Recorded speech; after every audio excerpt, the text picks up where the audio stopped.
Hey guys, welcome to the Liberal Hive Mind, a channel solely focused on exposing the abundant hypocrisy of the left. Joe Biden has been asked this question many times. Why is it that Democrats don't want to be seen with you? Why is it that Democrats don't want you on the campaign trail to bolster their efforts to get reelected or get elected in the first place? And of course, we've seen Joe Biden's response, nothing but a bunch of gibberish.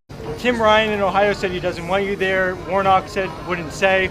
Do you think they're making a mistake? No, there are about 16 there I've already gone in for yet, and a lot more are asked. Another 20 or so. So I'm going to be going in. Joe Biden claims that he's been bouncing all over the country, campaigning for all kinds of different candidates. What are you talking about, Chief? I'm the most popular president of all time. You must just not be paying attention. I've been on the campaign trail to 16 or 20 places, says President Joe, who hasn't left his Delaware basement. And now it seems as though the Biden administration is trying to counter the narrative that Joe Biden is deeply unpopular with a last-minute Biden tour that is clearly nothing but a publicity stunt. First, tell us where the president is headed in the final 6 days and what the message will be.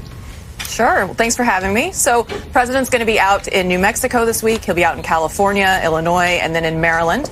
Joe Biden's all over the place. He's campaigning everywhere. Take a look at his schedule, as they just lined him up to visit New Mexico, California, Illinois, and Maryland in the final 6 days. Well, none of those states are in question. Those are all Democrat strongholds. Those are all places that don't have any contentious races. Yet the Biden administration expects you to buy this crap as they try to combat the narrative that Joe Biden isn't unpopular with low approval ratings. No, of course not. He's deeply popular. In fact, he's the most popular of all time. Take a look at his schedule. A bunch of nonsense. The Biden administration is clearly so full of it that even CNN is telling the truth about all this stuff. Let me show you guys exactly what's going on here. It's been a while since we made a video covering sleepy, creepy, bumbling, fumbling, poopy pants Biden. I've got some stuff to show you guys, so let's roll the tape. Alright folks, Joe Biden claims he's all over the place. What are you talking about, corn pop? I'm the most popular guy of all time. Everybody wants me to campaign for them. Well, CNN seems to have a different take. That's a big factor in where Biden has been these last few days. He is not going to the places that you're seeing former President Obama go to. No. It's because of that approval rating. And a lot of people are not,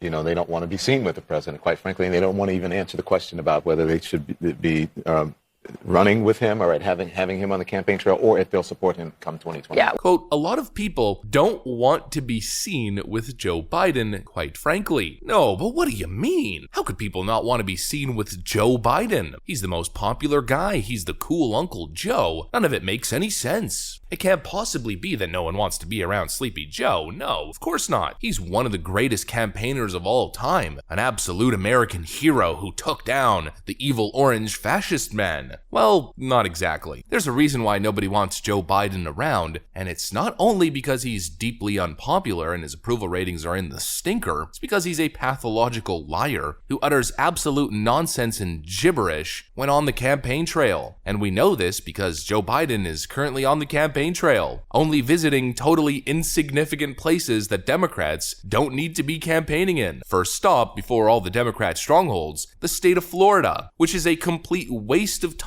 for the Democrats, and they know it. They already pulled out most of the money that the DNC was pouring into the state. They've given up on the races, all of the top races there, and so they figured it's probably the best place to send Joe Biden on a field trip to make him feel like he's actually doing something. Go to Florida, Joe. They really need you there. They know that the damage has already been done in Florida, and so a disastrous Joe Biden event can't possibly make it worse. And boy, oh boy, was it a disastrous event. This guy is unreal. All right, so let's first start off with Joe Biden's most coherent, compelling moments. The guy's just incredible. He makes such strong, compelling arguments. Well, if anybody think if we were doing it for the first time now in the 21st century, going into the 20th, from the 20th century going into the second quarter of the 21st century, that we'd say 12 years is enough? Think 12 years is enough going into 20, 30, 40, 50? He promised to have an infrastructure week. For 4 years he promised infrastructure. It became a laugh line.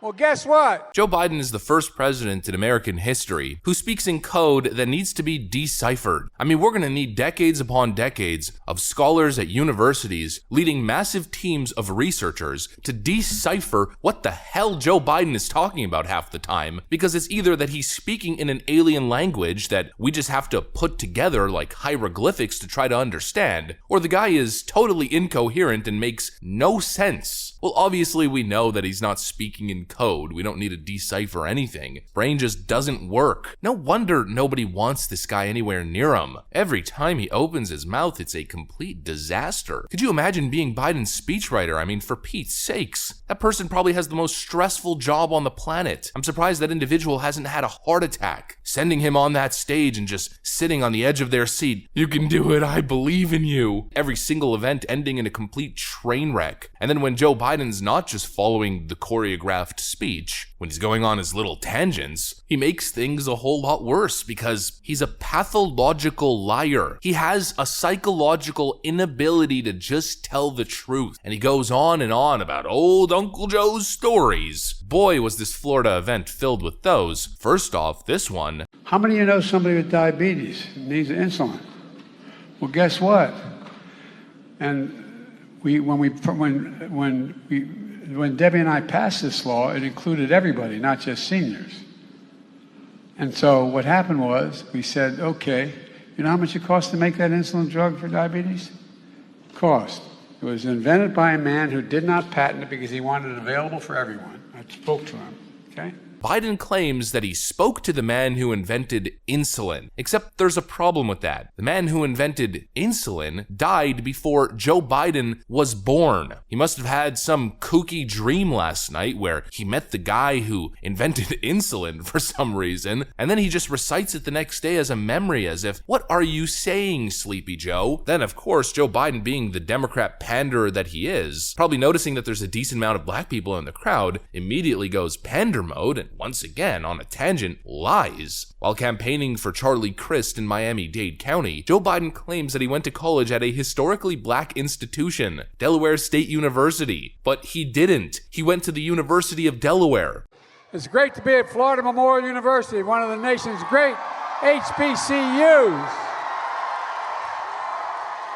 I'm a big fan of HBCUs.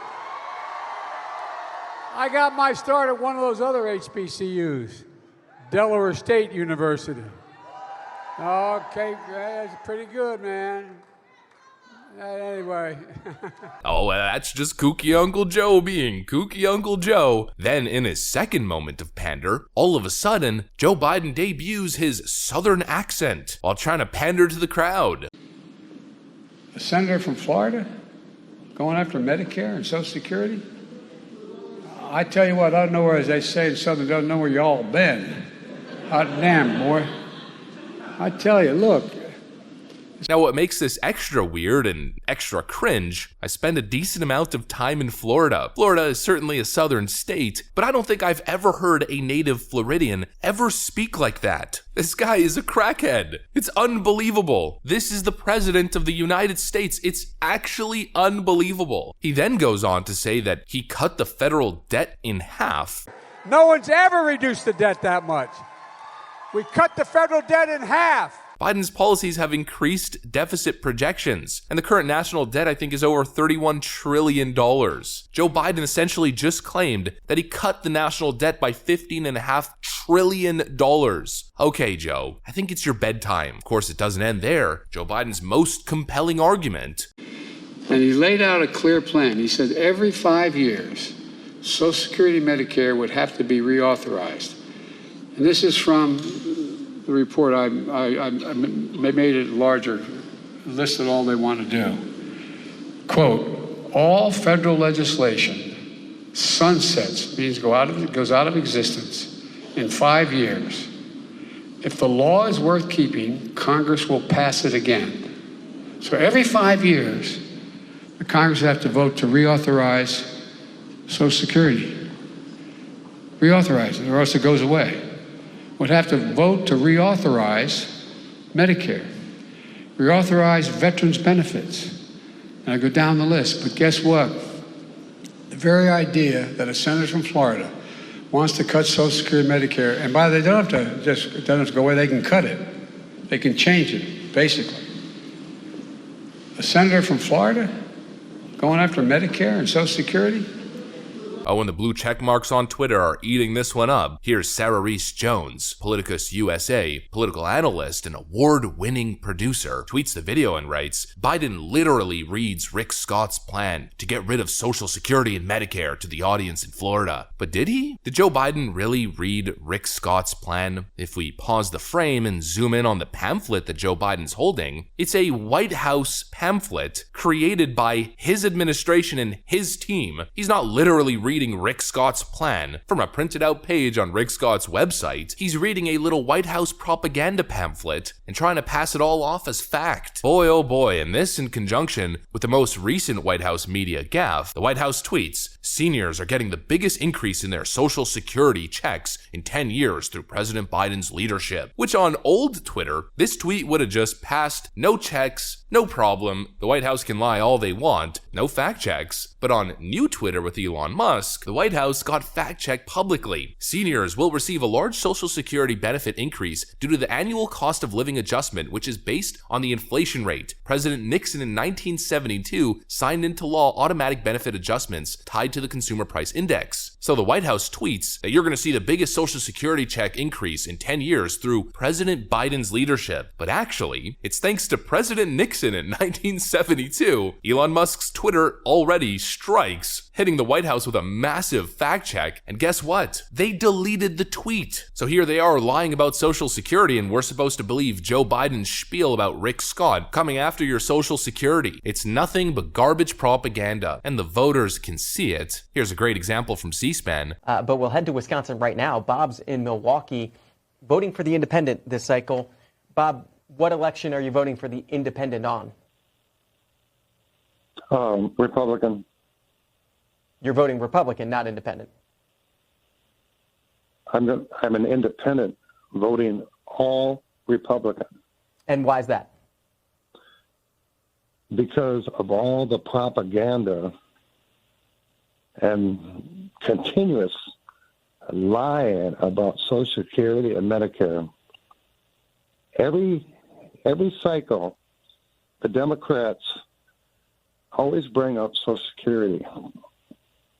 The Republicans are going to somehow eliminate it.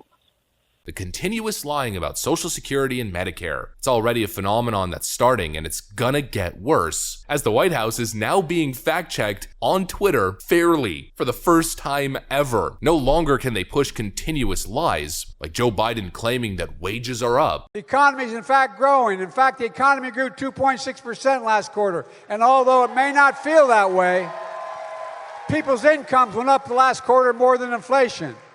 Economic growth is up, price inflation is down, real incomes are up, and gas prices are down. It's all a bunch of nonsense. This administration is complete garbage. This president is garbage, and that's why nobody wants anything to do with him. By the way, the president of the United States with 81 million votes showing up in Florida could barely fill up a small gym.